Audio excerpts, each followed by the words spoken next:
Hello and welcome to the class. आज हम आपके कोर पेपर 1 के क्वेश्चन डिस्कस करेंगे। सो आइए देखेंगे क्वेश्चन नंबर 1 से। Which of the following protozoans is consider as a connecting link between plant and animals.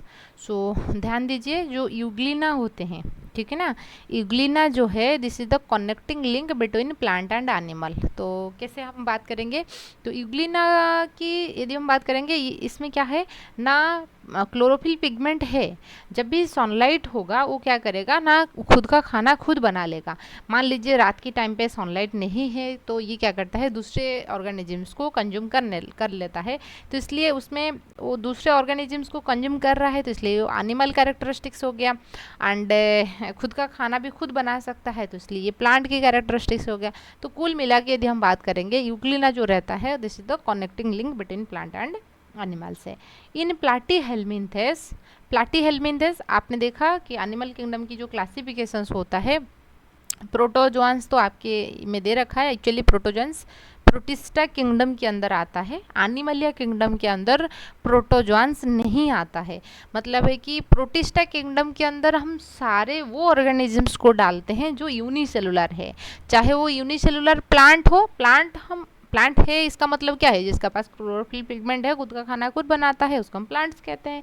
And animal हम उसको कहते हैं जो खुद का खाना खुद नहीं बना पाते, दूसरे ऊपर डिपेंडेंट है। यदि वो यूनिसेलुलर है, बॉडी एक ही सेल से बनी हुई है, तो हम उसको प्रोटोजोआ कहेंगे। जैसे आपका अमीबा हो गया है ना, पैरामीशियम हो गया, ये सारे क्या होते हैं ना, प्रोटोजोआंस ऑर्गेनिजम्स होते हैं, ठीक है।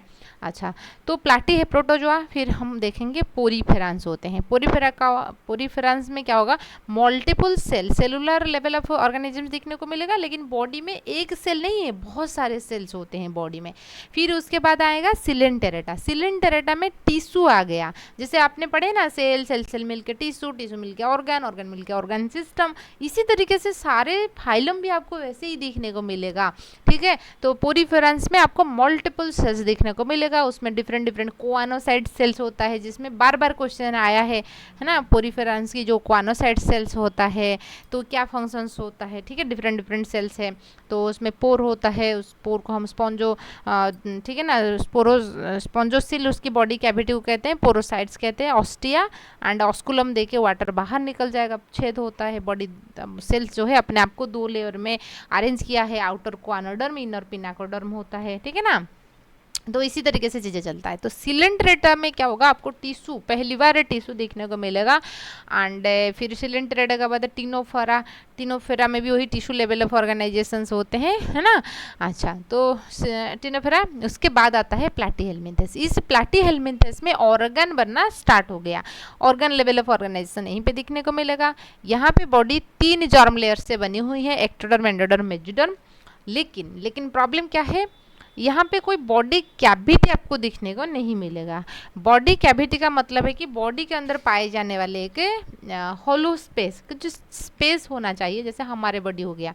हमारे बॉडी के अंदर आपको पता होगा कि डाइजेस्टिव सिस्टम्स है, हार्ट है, लिवर है, लंग्स है, ये सारे कहाँ है, बॉडी की एंटीरियर पोस्टीरियर हिसाब देख रहे हो, स्किन, ऐसे एक अंदर में एक स्पेस तो है जहाँ पे सारे ऑर्गन्स हैं। लेकिन इनकी केस में क्या है, बॉडी के अंदर कोई कैविटी नहीं है। बॉडी कैसे दिखने के लिए है, जैसे लीव्स, पत्तियाँ होते हैं ना, उनका डोर्सल साइड वेंट्रल साइड एकदम चिपक गया है, मतलब कि इस तरीके से उसमें कोई स्पेस नहीं है। या टेलर आपने कभी आपकी ड्रेस दर्जी के पास गए होंगे, जो मीटर की जो होता है ना फीता, हम जिसको नापते हैं जिसमें, तो वो भी ऐसे होता है ना। आप कोई प्लैटीहेल्मिन्थेस को देखोगे तो आपको ऐसे ही नजर आएगा, ठीक है, ऐसे। So embryonic layer ectoderm, endoderm and separated by mesoglea होता है। अच्छा, the body is asymmetrical in platyhelminthes. अच्छा, एम्ब्रियोनिक लेयर यहाँ पे दे रखा है कि एक्टोडर्म, एंडोडर्म, यहाँ पे मेजोग्लिया नहीं, यहाँ पे मेजोडर्म बन गया है, ठीक है ना। एक आपकी 3 जर्म लेयर होता है। आपकी जर्म लेयर सिलेंटेरेटा एंड टिनोफेरा में डिप्लोब्लास्टिक होते हैं, बॉडी 2 जर्म लेयर से बनी हुई है, लेकिन प्लैटीहेल्मिन्थेस से 3 जर्म लेयर आ गया। बॉडीज आसिमेट्रिकल सिर्फ और सिर्फ आपको प्रोटोजोआंस के केस में आसिमेट्रिकल प्रोटोजोआ पोरीफेरा में देखने को मिलेगा। लेकिन बॉडी जो सिमेट्रिकल है आपका सिलेंट्रेटा से स्टार्ट हो जाएगा। सिलेंट्रेटा जो होता है रेडियल सिमेट्री होता है, ठीक है। प्लैटीहेल्मिन्थस जो होता है ये बाइलेटरल सिमेट्रिकल है, ये तो असिमेट्री एकदम दे रखा है, ये बाइलेटरल सिमेट्री। बाइलेटरल सिमेट्री का मतलब है कि बॉडी को एक ही प्लेन में जब कट करोगे तो वो इक्वल दो हिस्सों में डिवाइड होगा। जैसे हमारा बॉडी हो गया, हमारे बॉडी को यदि कोई भी एक ह्यूमन है तो आप यदि उसको ऐसे कट करोगे, इस तरीके से कट करोगे, right half is equal to the left half, क्योंकि इस पार्ट में जो राइट साइड्स में जैसे एक दो आइज है, इस साइड्स में एक, इस साइड्स में है, लेकिन कोई भी बंदा को यदि अपने बेली के हिसाब से यहाँ से कट करोगे वो इक्वल नहीं होगा, क्योंकि यहाँ पे अलग अलग ऑर्गेनेल्स है, यहाँ पे अलग अलग ऑर्गेनेल्स है, तो दो हिस्सों में बॉडी इक्वली डिवाइड होता है लेकिन एक ही प्लेन में कट करोगे, ठीक है ना। लेकिन जो रेडियल सिमेट्री हम जिसको कहते हैं, रेडियल सिमेट्री हम जिसको कहते हैं, वो क्या करेगा, जिस भी तरीके से बॉडी को कट करोगे, चाहे ऐसे करो, ऐसे करो, ऐसे करो, ऐसे करो, इक्वली दो हिस्सों में डिवाइड होते हैं, ठीक है। तो radial symmetry and bilateral symmetry के बीच में वही डिफरेंसेस है। अच्छा थोड़ा चीज़ें, अच्छा सॉरी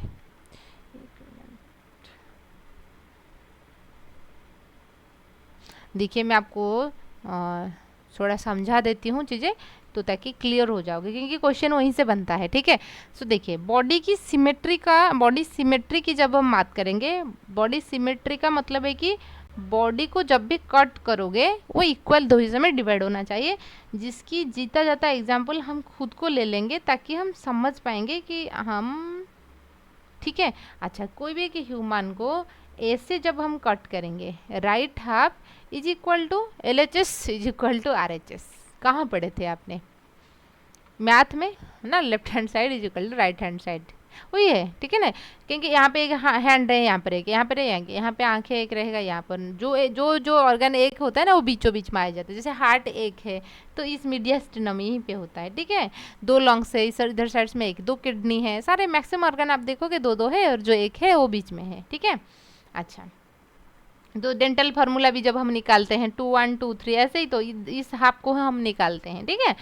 अच्छा तो लेकिन ऐसे आप जब बॉडी की कट करोगे इस तरीके से तो इक्वली नहीं होगा, upper half is not equal to the lower half. तो बॉडी इक्वली जब डिवाइड होता है तो कौन सी प्लेन में आप कट कर रहे हो, एक्स एक्सिस में या वाई एक्सिस में, ये मायना नहीं करेगा। तो सिमेट्री की जब बात करेंगे दो तरीके के होता है, एक होता है आसिमेट्री। आसिमेट्री का मतलब है कि बॉडी को आप इक्वली दो हिस्सों में डिवाइड नहीं कर पाओगे, उसको हम बोलते हैं आसिमेट्री। एंड आसिमेट्री जो है आपको कहाँ देखने को मिलेगा, आपको देखने को मिलेगा जो प्रोटोजोन पोरिफेरेंस होते हैं, प्रोटोजोन्स हालांकि तो ये एनिमल्स नहीं है, जो पोरिफेरेंस होते हैं आपको वहीं पे देखने को मिलेगा। उसके बाद जितने ऑर्गेनिजम्स रहेंगे वो सारे सिमेट्री में आ जाएंगे। सिमेट्री अगेन दो तरीके के होता है, एक होता है रेडियल सिमेट्री एंड दूसरा होता है बाइलैटरल सिमेट्री, ठीक है ना। Radial symmetry and bilateral symmetry. Radial symmetry कहने के मतलब होता है कि बॉडी को किसी भी प्लेन में कट करोगे, मतलब कि ऐसे कट करोगे, मान लीजिए कि बॉडी है ऐसे आपने कट किया तो ये जो upper half and lower half equal रहेंगे। फिर वही सेम ऑर्गेनिजम्स की बॉडी को ऐसे कट करोगे तो इस right half equal to left half, ऐसे स्लैंटिंग लाइन से इस तरीके से कट करोगे तो इस इतना जितना है और ये जितना है इक्वल हो जाएंगे। फिर ऐसे जब कट करोगे ये पार्ट ये भी इक्वल हो जाएगा। जैसे आप एग्जाम्पल से समझ लीजिए, जो स्टार फिश होता है ना, स्टार फिश कौन सी है, एकाइनोडर्म्स की है, ठीक है ना, 1 2 3 4 हाँ 5, तो उनकी 5 आर्म होता है। तो अब जैसे कट करोगे 2.5 आर्म आ जाएगा, ऐसे आएगा, ऐसे भी आएगा, ऐसे भी आएगा, जिस तरीके से आप कट करोगे 1 2 3 4 है ना, तो ये तो 8 हो गया आई थिंक।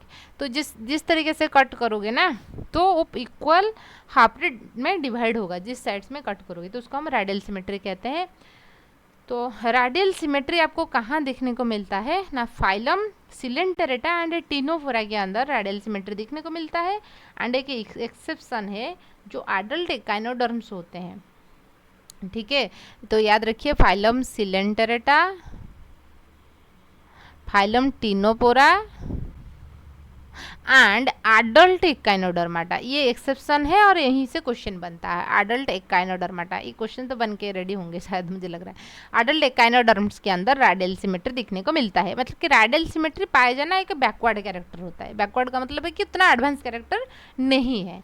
बायलेटरल सिमेट्री का मतलब है कि बॉडी को एक ही प्लेन में बॉडी दो हिस्सों में डिवाइड होगा, है ना, बार बार जैसे भी कट करोगे नहीं होगा। तो एकाइनोडर्म्स की जो लार्वी होते हैं उनकी लार्वा ज़्यादा एडवांस है। लार्वी के पास रेडियल बायलेटरल सिमेट्री है, लेकिन ये लार्वी जब एडल्ट को कन्वर्ट हो जाएगा that will converted into the radial symmetry. ठीक है ना, ये एक्सेप्शन है और ये पूछा जाता है, याद रखिए।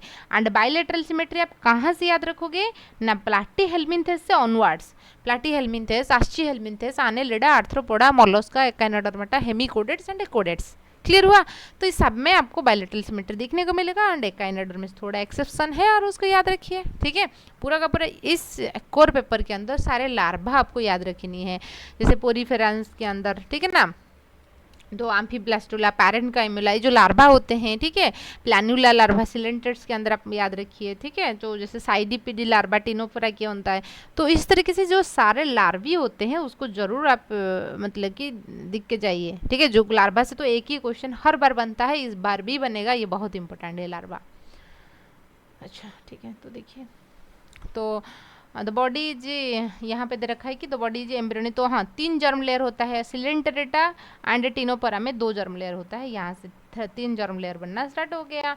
That is a tissue level of organization, नहीं टिश्यू आपका सिलेंटरेट्स में टिश्यू लेवल ऑफ ऑर्गेनाइजेशन था, यहाँ पे ऑर्गन लेवल ऑफ ऑर्गेनाइजेशन आपको देखने को मिलेगा। तो प्लैटीहेल्मिन्थेस के लिए सही बात हुआ, the body cavity is absent. Obviously 3 germ layer है, सही बात है, लेकिन बॉडी कैविटी नहीं है। विच of the following organism is A diploblastic. Diploblastic का मतलब है कि 2 जर्म लेयर, 2 जर्म लेयर मतलब आउटर एक्टो एंड एंडो में जो टर्म नहीं बनी हुई है। पेन्नाटुला दे रखा है कि पारामीशियम दे रखा है कि पॉलिस्टोमेलिया, एंटामोइबा। एंटामोइबा हिस्टोलोटिका ये क्या होता है, ये प्रोटोजॉन्स है।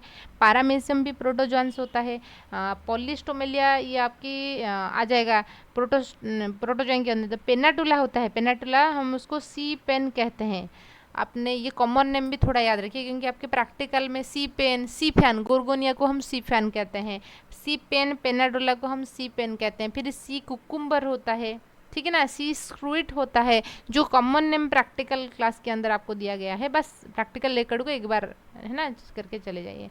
तो पेनाडोला जो है ये आपका सिलेंट्रेट्स में आ जाएगा, तो ये होगा। ठीक है, डिप्लोब्लास्टिक मतलब यहाँ पे एग्जाम्पल की नाम दे रखा है, यहाँ पे ना कि फाइलम के नाम दे रखा है। ठीक है, तो पेनाटोला, सी पेन पेनाटोला याद रखिए।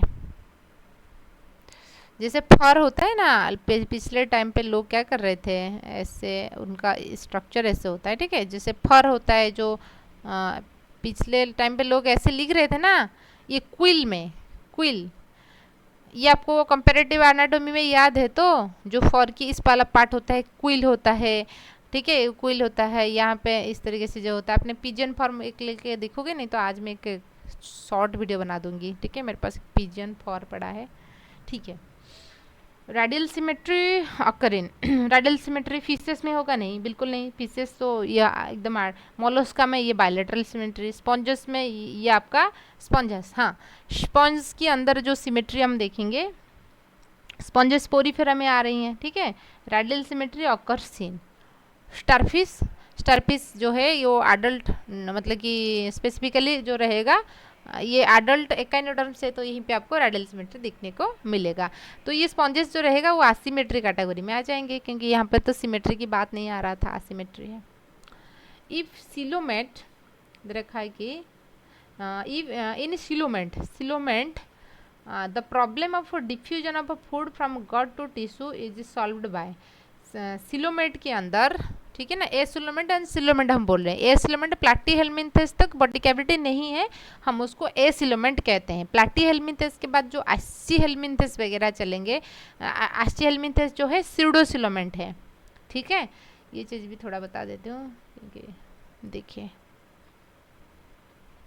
जो बॉडी कैविटी है, तो सबसे पहला चीज़ है कि बॉडी लेयर कितना जर्म लेयर से बना हुआ है। देखिए जर्म लेयर, बॉडी लेयर, एक होता है एक्टोडर्म, एक होता है मेजोडर्म, एक होता है एंडोडर्म। ठीक है। जो एक्टोडर्म जो है, ये आउटर लेयर को हम एक्टोडर्म बोलते हैं, एंड सबसे अंदर वाला लेयर को एंडोडर्म बोलते हैं। एंड कुछ ऑर्गेनिजम्स में क्या होता है, सिर्फ दो जर्म लेयर दिखने को मिलेगा, तो हम उसको डिप्लोब्लास्टिक ऑर्गेनिजम्स कहेंगे, डिप्लोब्लास्टिक ऑर्गेनिजम्स कहेंगे। कुछ ऑर्गेनिजम्स होते हैं एक्टोडर्म रहेगा, एंडोडर्म रहेगा, एक्टोडर्म रहेगा। एंड यहाँ पे जो उनकी जो मेजोडर्म है कुछ ऐसे, यदि मेजोडर्म दो हिस्सों में बट गया, कुछ अटैच्ड है आपके एक्टोडर्म के साथ, ये एंडो है, ठीक है। एंड कुछ मेजोडर्म की कुछ हिस्सा जो है अटैच्ड है एंडोडर्म के साथ, ये है ना, ये दोनों जो है मेजोडर्म है। मेजोडर्म अपने आप को स्प्लिट किया है दो हिस्सों में, स्प्लिट का मतलब दो हिस्से में बट जाना, स्प्लिट किया है, जिस वजह से क्या हुआ ना, जिस वजह से इस एरिया में आपको थोड़ा सा ऐसे स्पेस मिल रहा है, ठीक है ना, ये वाला, इसको हम बॉडी कैविटी कहते हैं, ठीक है, बॉडी कैविटी कहते हैं।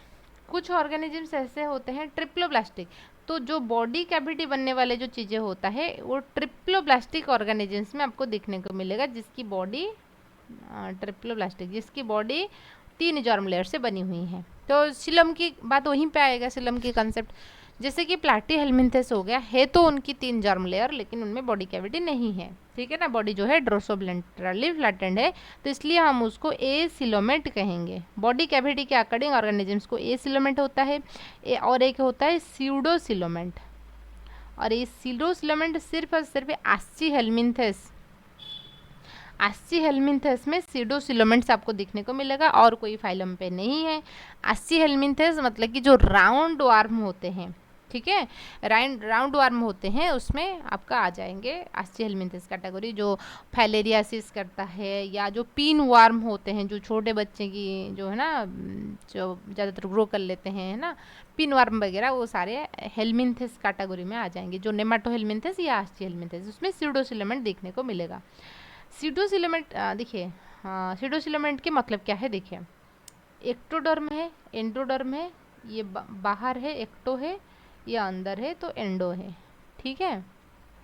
तो उनके केस में क्या होता है ना, बीच बीच में मेजोडर्म ऐसे पाउच बनाया है, ठीक है, इसलिए हम उसको स्यूडो का मतलब है कि फॉल्स बॉडी कैविटी है। तो ट्रू बॉडी कैविटी हम किसको कहते हैं ना, जिसके अंदर एक्टोडर्म में कुछ, मेजोडर्म की कुछ हिस्सा एक्टोडर्म के साथ अटैच्ड है, कुछ हिस्सा एंडोडर्म के साथ अटैच्ड है, तो जिस वजह से क्या होगा, जो भी ऑर्गन वगैरह इसमें रहेंगे वो उनको थोड़ा कुशन प्रोवाइड होगा, इस साइड में, इस साइड से। कौन कुशन प्रोवाइड कर रहा है, मेजोडर्म, क्योंकि मेजोडर्म एक्टोडर्म से भी अटैच्ड है, एंडोडर्म से भी अटैच्ड है, दोनों के साथ अटैच्ड है। लेकिन यहाँ पे पाउच बन गया, तो इसलिए हम उसको स्यूडोसिलोमेंट कहते हैं। एंड आस्सीहेल्मिन्थेस सिर्फ और सिर्फ स्यूडोसिलोमेंट्स होते हैं। फिर उसके बाद होता है सिलोमेंट, एनिलिडा से लेकर, ठीक है ना, एनिलिडा से लेकर onwards, annelida, arthropoda, mollusca, echinodermata, hemichordates, then chordates, सब में आपको क्या देखने को मिलेगा, एनिलिडा से ऑनवर्ड्स आपको सिलोमेंट्स देखने को मिलेगा। क्लियर हुआ? अच्छा, ये जो सिलोम है ये भी दो तरीके, एक साइजोसिल होता है, एक एंटेरोसिल होता है। सिलम भी दो तरीके के होता है, ये भी पूछा जाता है सिलम, एक होता है साइजोसिल, एक होता है एंटेरोसिल, ठीक है ना। अच्छा, ये आप बेसिक क्लास भी एक है, पूरा का पूरा बेसिक, मतलब एनिमल किंगडम की बेसिक्स है, ये बेसिक्स समझ लो, बेसिक से तो 1-2 क्वेश्चन बनता है, ठीक है, सब में 1-2 बनेगा, कोर पेपर 1 से बनेगा, 3 से बनेगा, 5 से बनेगा, ठीक है। सो साइजोसिल एंड एंटेरोसिल, जब डाइजेस्टिव सिस्टम बनाने वाले चीज़ें जो है बॉडी कैविटी बना रही हैं, तो हम उसको एंटेरोसिल कहते हैं। एंटेरोसिल आपको एकाइनोडर्म्स, हेमिकोडेट्स एंड कोडेट्स के अंदर दिखने को मिलेगा। साइजोसिल्स का मतलब है कि बॉडी में ऐसे पाउच बनने के बाद बनता है, जो कि एनिलिडा, आर्थ्रोपोडा एंड मोलस्का में देखने को मिलता है।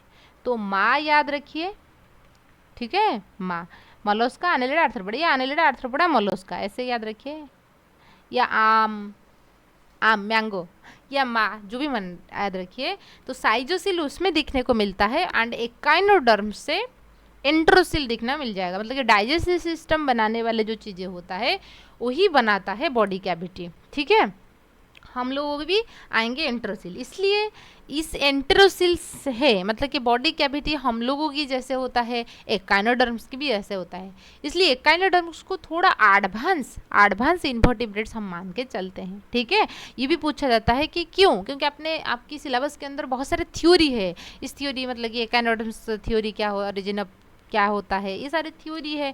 क्यों हम मानते हैं कि हाँ एकाइनोडर्म्स जो है ज़्यादा करीब है जो है ना कोडेट्स वगैरह की, क्योंकि यहाँ पे भी उनकी सिलम हमारे सिलम एक जैसे होता है। ठीक है, अच्छा, तो ये सिलम वाला आई होप कॉन्सेप्ट आपको क्लियर होगा, कौन सी फाइलम के अंदर कौन सी सिलम आपको देखने को मिल रहा है। नहीं तो और एक बार वीडियो को बैक करके देख लीजिए, ये बहुत इंपॉर्टेंट कॉन्सेप्ट है। जो भी बनता है क्वेश्चन वहीं से बनता है। ठीक है, ये बेसिक एकदम क्लियर करके चले जाइए, क्वेश्चन तो बनेगा। ठीक है, और ज़्यादा कुछ करने की नहीं है आपको। यदि कुछ भी नहीं पढ़ा है आज तक जो कोर पेपर में, आपको लार्वा स्टेज पढ़नी है, कौन सी फाइलम की कौन सी रेस्पिरेटरी ऑर्गन, एक्सक्रीटरी ऑर्गन, ठीक है ना, है, इस चीज़ों को देखना है। लार्वा से तो एक ही क्वेश्चन बनेगा। और दूसरा चीज़ होता है कि आपको ये चीज़ करना है कि जो बेसिक्स है, कौन सी एसिलोमेंट सूडोसिलोमेंट वाला है, ठीक है, किसमें डिप्लोब्लास्टिक जर्म लेयर, किसमें ट्रिप्लोब्लास्टिक, कहाँ से ऑर्गन सिस्टम स्टार्ट हुआ है, कहाँ से टिश्यू लेवल तक ऑर्गेनाइजेशंस था। ठीक है, यहाँ से क्वेश्चन बनता है, बेसिक से एक, लार्वा से एक, एंड उनके जो डाइजेस्टिव रिप्रोडक्टिव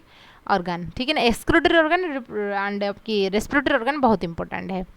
ठीक है, ठीक है, देखेंगे हम क्वेश्चन आने के बाद। अच्छा, फिर इधर रखा है कि in coelom the problem of diffusion of coelomate. Coelomate का मतलब जिसके अंदर बॉडी कैविटी है, एनिलिडा से हम स्टार्ट करेंगे। तो problem of diffusion of food from gut to tissue is solved by. तो बॉडी जो कैविटी है उसको कौन सी चीज़ें जो है सॉल्व किया है वो चीज़ों को। तो सिलोमेट के पास सर्कुलेटरी सिस्टम है। जैसे हम हमारे केस में क्या है, खाना हमने कंज्यूम किया, डाइजेस्ट हुआ, ऑब्जर्व होकर ब्लड में आ जाएगा, ब्लड सारे के सारे सेल्स को भेजेगा।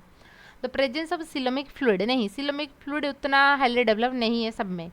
Churning the food with in the body cavity में फूड चर्न हो जाता है, लेकिन हमको सारे टिश्यू को, देखिए हमारे डाइजेस्टिव सिस्टम की बात करेंगे, स्टोमक स्मॉल इंटेस्टाइन में सारे चीज़ें तो डाइजेस्ट हो जाता है, लेकिन यहाँ पे खाना डिफ्यूज होते होते चला जाएगा कि आपके पैर को, हेड को, ऐसा तो नहीं होता है। उसमें ब्लड को चीज़ें आता है, ब्लड सारे चीज़ों को भेजता है। तो डेवलपिंग सर्कुलेटरी सिस्टम ये होगा। ठीक है, वो जो प्रॉब्लम है डिफ्यूजन होने की, क्योंकि इतने चीज़ें हैं तो सर्कुलेटरी सिस्टम उसको सॉल्व किया है। उसके बाद देखेंगे which of the following is a fresh water spongy. Normally जो स्पॉन्जेस होते हैं मतलब कि जो पोरीफेरांस होते हैं वो आपकी मेराइन वाटर होते हैं। एक ही पोरीफेरा है जो कि जो स्पॉन्जिला है, ये एक फ्रेश वाटर है। बाकी आप जितनों को देखोगे सारे क्या होते हैं, मेराइन वाटर होते हैं। साइकन हो, यूस्पंजिया, लिरोवंकिया, साबे क्या होते हैं, मेराइन वाटर, समंदर में पाए जाते हैं। फ्रेश वाटर में सिर्फ और सिर्फ स्पॉन्जिला पाया जाता है।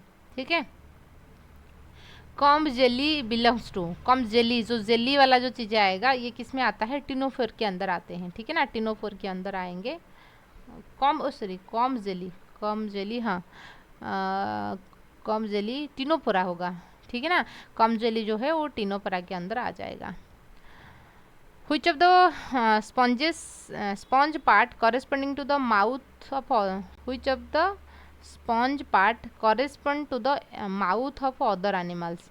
अच्छा, कौन सी चीज़ें जो है उनका माउथ है। तो स्पॉन्जेस में आपने पढ़े होंगे जो वाटर एंट्री करता है हम ऑस्टिया कहते हैं, उसको स्पॉन्जोस्पिल या बॉडी कैविटी कहते हैं। ऑस्कुलम दे के बाहर आ जाएगा तो क्या होगा जो है हम उसको which one of the sponges part of the, तो वाटर के साथ साथ यहाँ पे फूड पार्टिकल भी एंट्री होता है तो ऑस्टिया को हम मान के चल सकते हैं। ऑस्कुलम दे के चीज़ें तो बाहर निकलता है, जैसे आनस होता है जो अनडाइजेस्टेड फूड मटेरियल आ जाता है, ऐसे सोच सकते हो, तो ऑस्टिया होगा। बाथ स्पंजेस, यूस्पंजिया को हम बाथ स्पंजेस कहते हैं। ठीक है ना, जो नॉर्मल जो लोकल नेम है ना, जो है ना, यूस्पंजिया को बाथ स्पंजेस हम कहते हैं। यूप्लेक्टेला को शायद जो है ना यूप्लेक्टेला था, स्टे टुगेदर करके एक मतलब फ्लावर वेसल्स था जिसको जर्मन वगैरह में मैरिज में, जैसे हम लोग शादी में जाते हैं गुलदस्ता वगैरह देते हैं, मतलब कि बुक्के देते हैं, तो उन लोगों का यूप्लेक्टेला, अच्छा थोड़ा चेक कर लेना है। ठीक है ना, स्टे टुगेदर ऐसे करके एक ऑप्शन उनका मीनिंग होता है। इस स्पॉन्जेस में यूप्लेक्टला है या कोई दूसरा है, यू स्पंज या बाथ स्पंज है, याद रखिए, ठीक है। Classification of Porifera is based on, Porifera की क्लासिफिकेशंस किसके ऊपर हुआ है, पोरीफेरा की क्लासिफिकेशंस जो है स्पिक्यूल के आधार पे है, सिलिका में बनी हुई हैं, सिलिसियस स्पिकुल है, ये कैल्कारियस स्पिकुल है, कैल्शियम कार्बोनेट से बनी हुई है, सिलिका से बनी हुई है, ऐसे करके उनकी क्लासिफिकेशंस बनी हुई है। सेलुलर तो यूस्पंजिला, ठीक है ना। Cellular grade of organisation is found in, तो सेलुलर हम पोरीफेरा में देखा है ना, सिलेंट्रेटा में टिश्यू आ गया, and helminthes, platyhelminthes organ system organisation. The member of the following phylum are mostly marine and asymmetrical. The member of the following phylum are mostly marine and asymmetrical. Asymmetry दे रखा है, इसका मतलब है कि Porifera के अंदर आ जाएंगे। वो मोस्टली मेराइन मतलब कि मैक्सिमम मेराइन होता है, एक ही होता है जो कि क्या, fresh water, that is the Spongilla, और बाकी सारे तो मेराइन्स होते हैं, ठीक है। अच्छा, तो उसके बाद देखेंगे स्पिक्यूल्स,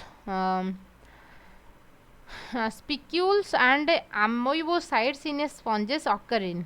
देखिए ये जो सेल्स है पोरीफेरा की सेल्स है, ये आप याद रखिए कौन सी सेल्स की क्या क्या फंक्शंस है, वो चीज़ को आप याद रखिए।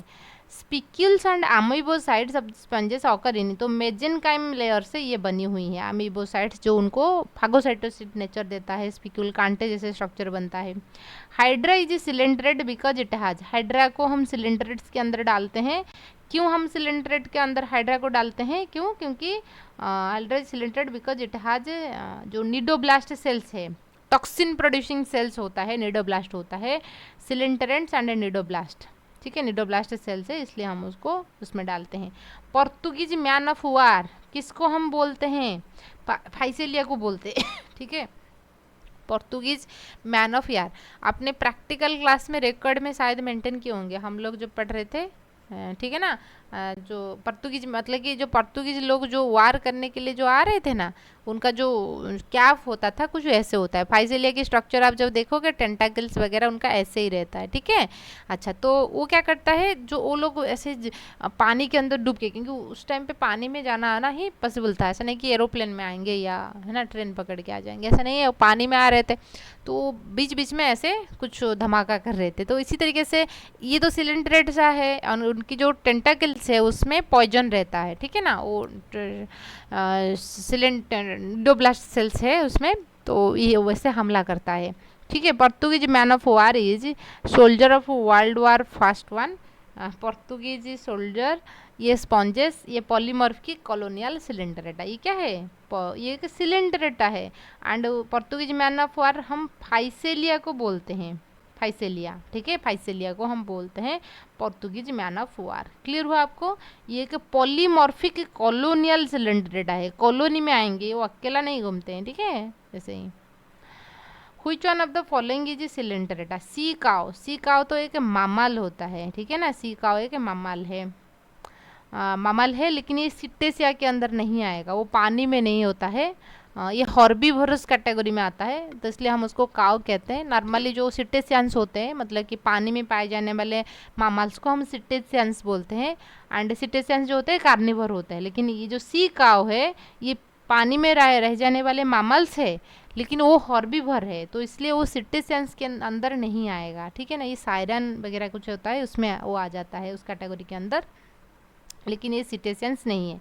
सी काव जो स्टेलर काव होता है ना, उनकी जो चमड़ा होता है, स्किन होता है, वहाँ से जो वैनिटी वगैरह बनता है ना, एक एक वैनिटी की जो कॉस्ट होता है लोगन मतलब कि 5 करोड़ होता है, 5 CR है ना, 7 CR करोड़ वैनिटी, वैनिटी जो है ना, वैनिटी जो लड़के लोग धर के घूमते हैं, तो वही, तो इसलिए इस वजह से वो खतरा में है, उनके नंबर तो लेस है, लेकिन क्या करें, कुछ लोग तो बहुत अमीर हैं तो उनको तो चाहिए, ठीक है, वो तो नहीं करना चाहिए।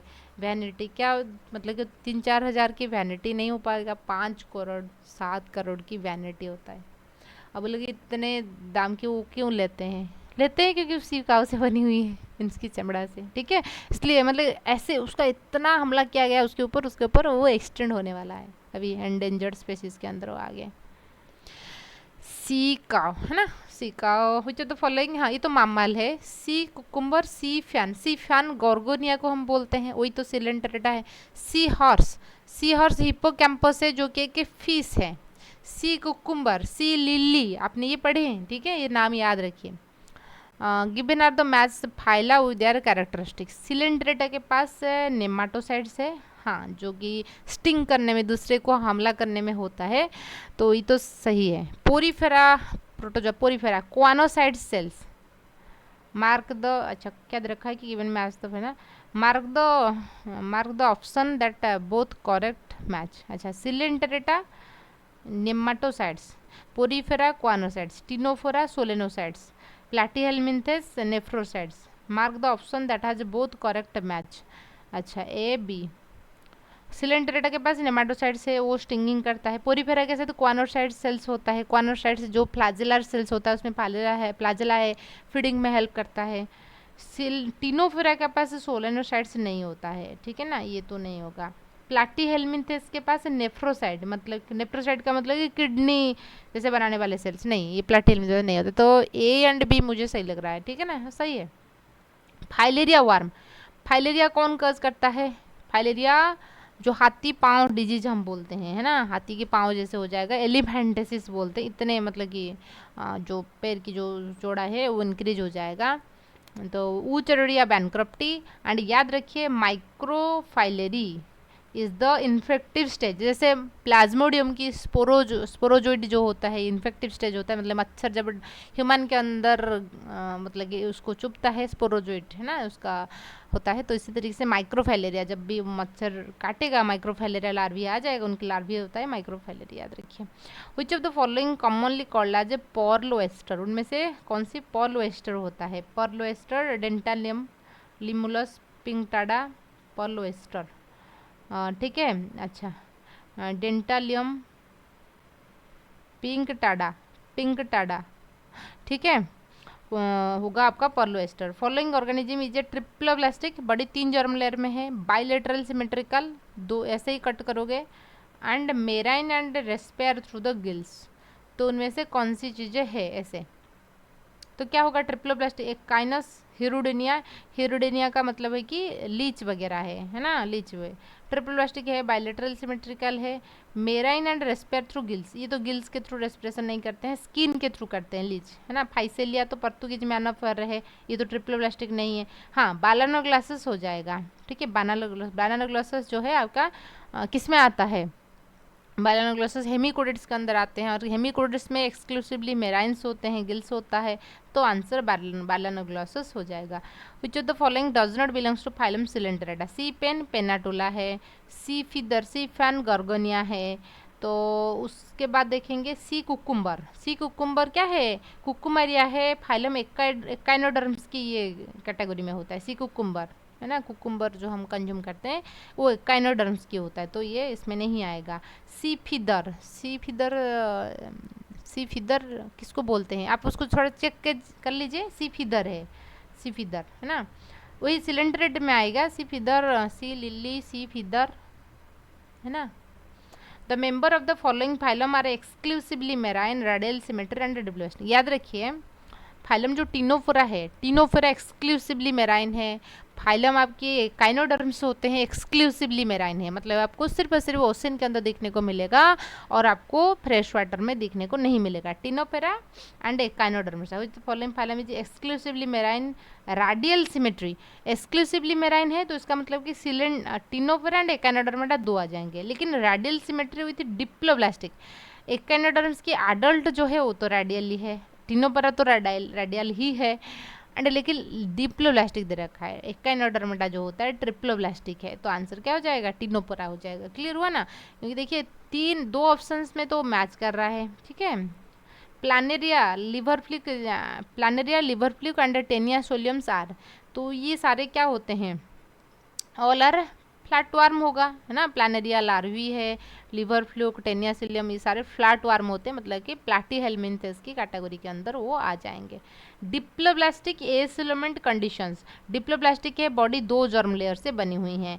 एसिलोमेंट मतलब कि सिलम एब्सेंट है, तो क्या आ जाएगा, प्लानेरिया, वो तो प्लाटीहेल्मिन्थेस के कैटेगरी में आएगा। प्लाटीहेल्मिन्थेस आपका ट्रिप्लोब्लास्टिक है। आस्कारिस लुम्ब्रिकैट्स, यस आस्कारिस नेमाटोहेल्मिन्थेस है, लेकिन ये सिलोमेंट नहीं है, ये स्यूडोसिलोमेंट है। ठीक है। सी एनेमन, सी एनेमन जब होगा, जो जो सी एनेमन है, इसके बाद देखेंगे सी एनेमन। सी एनेमन जो होते हैं क्या, डिप्लोब्लास्टिक के एसिलोमेंट्स होते हैं, मतलब कि जो सिलेंट्रिड्स के कैटेगरी में आ जाएंगे, तो सी एनेमन आपका आंसर होगा। एनेलिड्स जो होते हैं, एनेलिडा सिलोमेंट्स के कैटेगरी में आएगा। रेडियल सिमेट्री नहीं, एनेलिडा तो रेडियल नहीं है। रेडियल में कौन आएगा, सिलेंटरेटा, टिनो पर आएगा, एंड एडल्ट एकानोडर्मेट आएगा। एक्सटर्नली सेगमेंटेड दे रखा है, जो है इनका एनेलिडा के अंदर आपको जो है ना एक्सटर्नली बोथ इंटरनली दोनों सेगमेंटेशन मिलता है। मेटा है ना, मेटामोरिकली सेगमेंटेड हम उसको बोलते हैं ना, इसलिए। ट्रिप्लोब्लास्टिक, यस ट्रिप्लोब्लास्टिक है, बॉडी 3 जर्मल से बने हुए हैं, तो आंसर होगा ट्रिप्लोब्लास्टिक। स्यूडोसिलेमेंट तो नहीं है, आस्सीहेल्मिन्थेस सिर्फ स्यूडोसिलेमेंट होते हैं और कोई नहीं है। ठीक है। सो आज के लिए इतना ही है, फिर हम नेक्स्ट क्लास में देखेंगे।